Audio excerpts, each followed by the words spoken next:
मैं मुकेश बसेना और आज आपके लिए एक नए वीडियो में लेकर आया हूँ हमारे पूर्व प्रधानमंत्री डॉक्टर मनमोहन सिंह की जीवन से संबंधित सारी जानकारी, जिसके बारे में अपने प्रधानमंत्री को जानना चाहिए तथा अनेक प्रतियोगी परीक्षाओं की दृष्टि से भी ये महत्वपूर्ण है। चलते हैं हम टॉपिक की ओर। जो हमारे प्रधानमंत्री डॉक्टर सिंह जी, इनका जन्म हुआ था 26 सितंबर 1932 को अविभाजित भारत में पंजाब के गाह में, जो कि वर्तमान पाकिस्तान में है, और इनका निधन हुआ 26 दिसंबर 2024 92 वर्ष की उम्र में दिल्ली के एम्स अस्पताल में। इनके पिता का नाम था गुरुमुख सिंह कोहली, माँ का नाम था अमृत कौर और पत्नी का नाम है गुरुशरण कौर। मनमोहन सिंह 2 बार देश के प्रधानमंत्री रहे और इन्होंने भारतीय राष्ट्रीय कांग्रेस पार्टी ज्वाइन किया। अब हम देखते हैं कि हमारे जो पूर्व प्रधानमंत्री मनमोहन सिंह जी है किस किस पद पर रह चुके हैं। तो ये विदेश व्यापार मंत्रालय में आर्थिक सलाहकार थे 1971 में। वित्त मंत्रालय में मुख्य आर्थिक सलाहकार का काम किए 1972 में। वित्त मंत्रालय के सचिव के रूप में कार्य किया 1976 से 80 तक। रिजर्व बैंक के 15वें निर्देशक थे 1976 से 1980 तक। भारतीय रिजर्व बैंक के गवर्नर के रूप में काम किया 1982 से 1985 तक, जो कि भारत के जो रिजर्व बैंक है उसके 15वें गवर्नर नियुक्त हुए थे। विश्वविद्यालय अनुदान आयोग के अध्यक्ष भी रह चुके हैं। योजना आयोग का उपाध्यक्ष नियुक्त किया गया था 1985 से 90 तक, जो कि राजीव गांधी के शासनकाल था। यदि हम डॉक्टर सिंह जी के राजनीतिक जीवन की बात करें तो नरसिंह राव सरकार में वित्त मंत्री रहे 1991 से 1996 तक। 1999 में मनमोहन सिंह ने दक्षिण दिल्ली लोकसभा सीट से लोकसभा चुनाव लड़ा, जिसमें वे भाजपा के विजय कुमार मल्होत्रा से हार गए थे।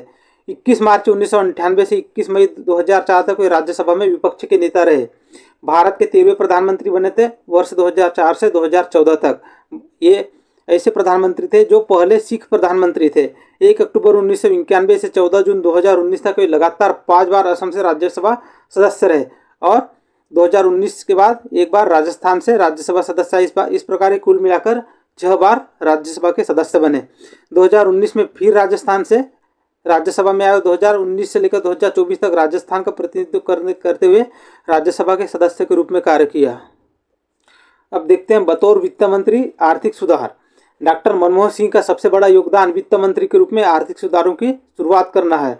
एक ऐसे समय में जब हमारे देश में केवल 15 दिन का आयात करने के लिए विदेशी मुद्रा भंडार बचा था, उस समय भीषण खाड़ी युद्ध चल रहा था, उस समय भी भारत की अर्थव्यवस्था को पटरी पर लेकर आए।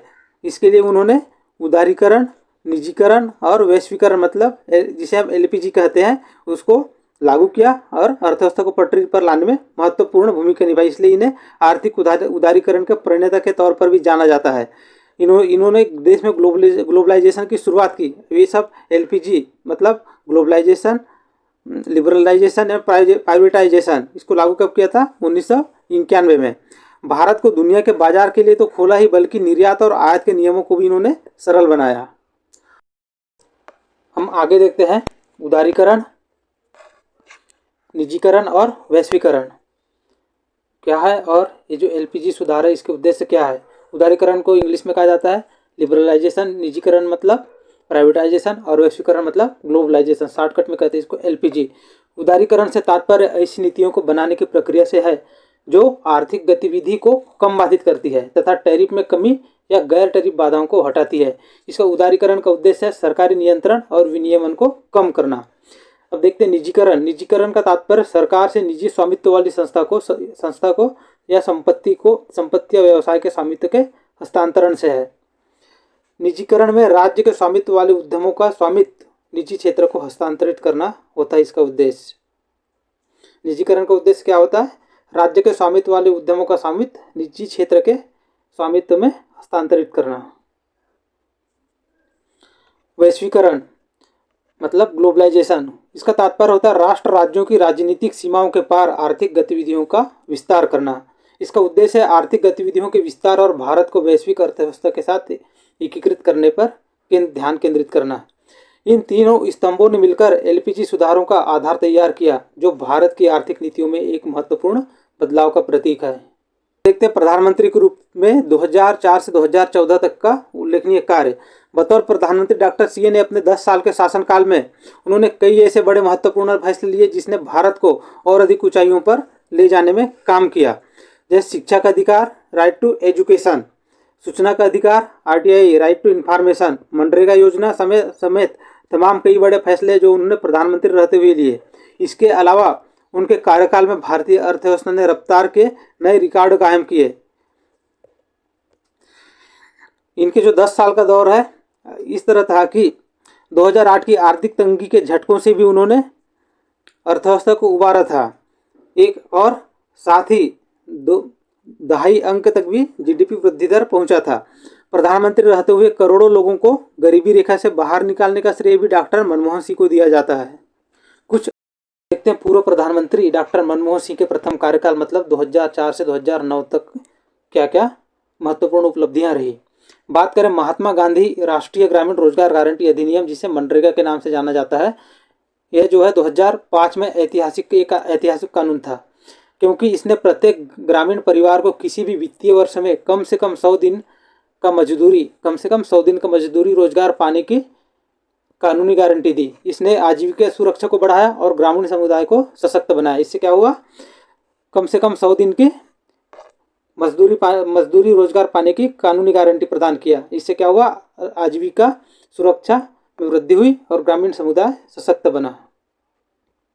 अगला है राष्ट्रीय ग्रामीण स्वास्थ्य मिशन NRHM, इसे 2005 में क्रियान्वित किया गया।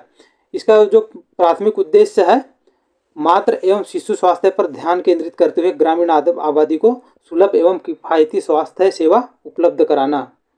इसका उद्देश्य क्या है, मातृ एवं शिशु स्वास्थ्य पर ध्यान केंद्रित करते हुए ग्रामीण आबादी को सुलभ एवं किफायती स्वास्थ्य सेवा उपलब्ध कराना।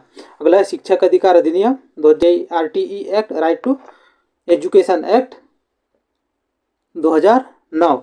RTE अधिनियम 2009 में लागू किया गया इसे, जिसने शिक्षा को एक अधिकार के रूप में घोषित किया। शिक्षा एक मौलिक अधिकार, 6 से 14 वर्ष की आयु के बच्चों के लिए शिक्षा एक मौलिक अधिकार है। इससे भारत में हर बच्चे को गुणवत्तापूर्ण शिक्षा सुलभ हो गई है। अगला भारतीय विशिष्ट पहचान प्राधिकरण UIDAI, unique identification authority of India, इसकी स्थापना विशिष्ट पहचान बनाने के लिए की गई थी। सरकारी सेवाओं तक निवासियों की पहुंच में सुधार लाने और कल्याणकारी कार्यक्रमों में भ्रष्टाचार को कम करने के लिए कदम उठाया गया था। अगला प्रत्यक्ष लाभ हस्तांतरण DBT मतलब डायरेक्ट बेनिफिट ट्रांसफर। यह पहल सब्सिडी को सीधे लाभार्थियों के बैंक खातों में स्थानांतरित करने के लिए शुरू की गई थी, जिससे लीकेज को कम किया जा सके और यह सुनिश्चित किया जा सके कि लाभ लक्षित प्राप्तकर्ताओं तक पहुंचे।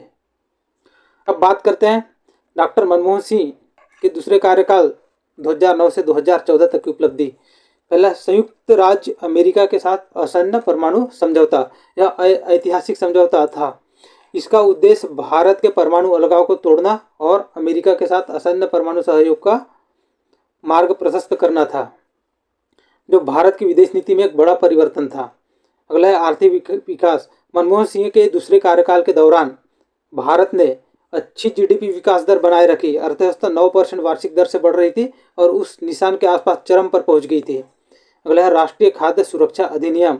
यह अधिनियम 2013 में लागू हुआ। इसका उद्देश्य था कुपोषण को कम करने के लिए भारत की लगभग 2/3 आबादी को खाद्यान्न उपलब्ध कराना। अगला है आधार परियोजना। इसका उद्देश्य भारत के निवासियों को विशिष्ट पहचान संख्या प्रदान करना तथा पारदर्शिता को बढ़ावा देते हुए अनेक सेवाओं और लाभों तक पहुंच प्रदान करना था। देखते हैं पूर्व PM डॉक्टर मनमोहन सिंह जी को मिले हुए सम्मान। भारत का दूसरा सर्वोच्च नागरिक सम्मान जो कि पद्म विभूषण है, 1987 में दिया गया। भारतीय विज्ञान कांग्रेस का जवाहरलाल नेहरू जन्म शताब्दी पुरस्कार 1995 में। वित्त मंत्री के लिए एशिया मनी अवार्ड 1993-94 में दिया गया। वर्ष के वित्त मंत्री के लिए यूरो मनी अवार्ड 1993 जो वर्ष है इसमें वित्त मंत्री के लिए यूरो मनी अवार्ड मिला। कैम्ब्रिज विश्वविद्यालय का एडम स्मिथ पुरस्कार मिला। कैम्ब्रिज के सेंट जॉन्स कॉलेज में विशिष्ट प्रदर्शन के लिए राइट पुरस्कार मिला 1955 में।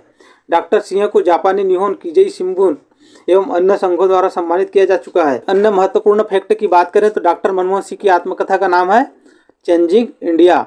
डॉक्टर मनमोहन सिंह के जीवन पर आधारित पुस्तक द एक्सीडेंटल प्राइम मिनिस्टर के लेखक है संजय बारू, जो कि इस पर एक फिल्म भी बन चुका है।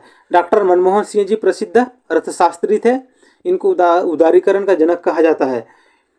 डॉक्टर सिंह को आर्थिक सुधारों के कारण आधुनिक भारतीय अर्थव्यवस्था का वास्तुकार भी कहा जाता है। धन्यवाद।